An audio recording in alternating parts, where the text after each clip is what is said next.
Madame la maire, mes chers collègues, un budget, c'est l'art de faire des choix et de les assumer en démontrant sa capacité à présenter comment est géré l'argent public, comment il est dépensé et pourquoi.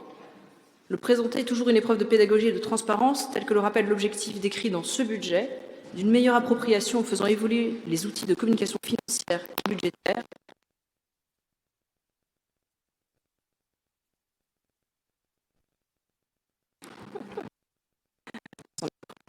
Ah, ça y est, c'est reparti.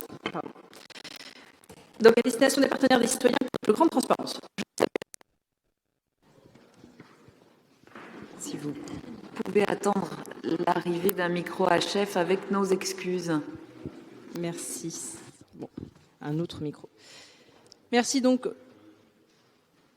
Je ne vais pas reprendre depuis le début, mais globalement, le budget, c'est l'art de faire des choix et c'est une épreuve de pédagogie et de transparence. Et je salue à ce propos le travail de Madame Noisette et des services pour l'impressionnant travail qui a été effectué et la qualité des documents transmis.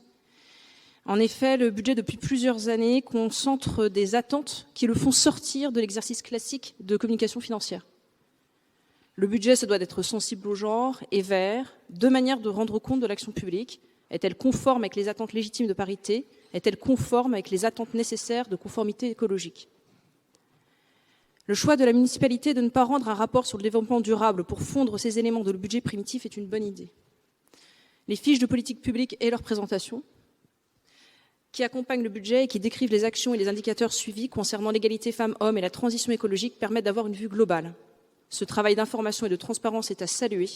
Toutefois, ces indicateurs sont inégalement définis en fonction des politiques publiques.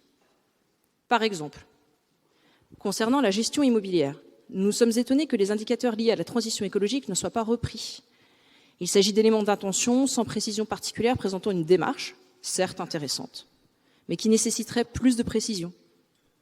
Rien n'est dit sur les performances des modulaires, sur les critères de choix dans le cadre d'appels d'offres et de marchés de public. Et ce qui est évoqué concernant la performance énergétique est sommaire. La fiche ne fait référence ni au plan d'action en faveur de l'énergie durable et du climat, ni au schéma directeur énergie. Il est également évoqué les poursuites des politiques menées sans plus de détails concernant les évolutions ou le retour d'expérience.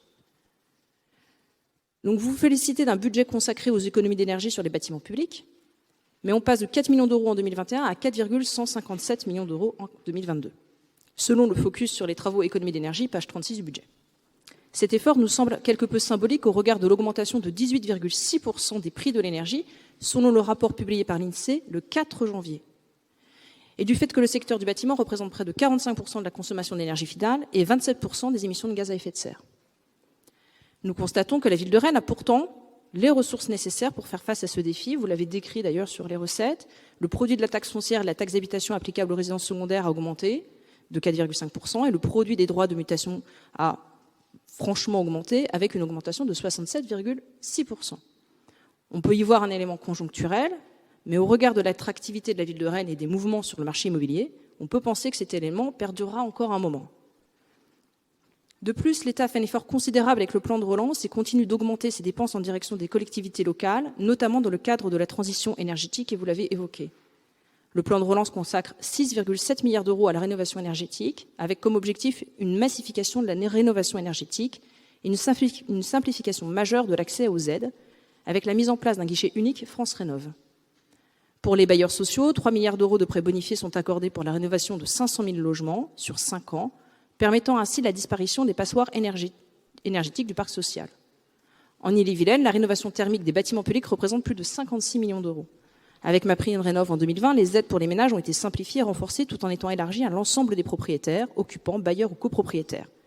En Ille-et-Vilaine, c'est 11 224 logements qui en ont bénéficié. Donc restons-en là pour les chiffres, ils parlent d'eux-mêmes dans un contexte particulièrement incertain de pénurie et d'augmentation massive du coût de l'énergie et où l'urgence prévaut, les moyens ont été fournis par l'État pour y faire face. Ainsi, nous pensons que les efforts doivent être menés simultanément pour être efficaces dans la lutte contre la précarité énergétique et les émissions de gaz à effet de serre. Nous partageons, je crois, ces priorités. Toutefois, ce budget qui n'est pas le nôtre met en œuvre un projet qui n'est pas le nôtre et qui nous semble éloigné de ces priorités. Pour ces raisons, les élus du groupe Révéler Rennes voteront contre ce budget. Je vous remercie.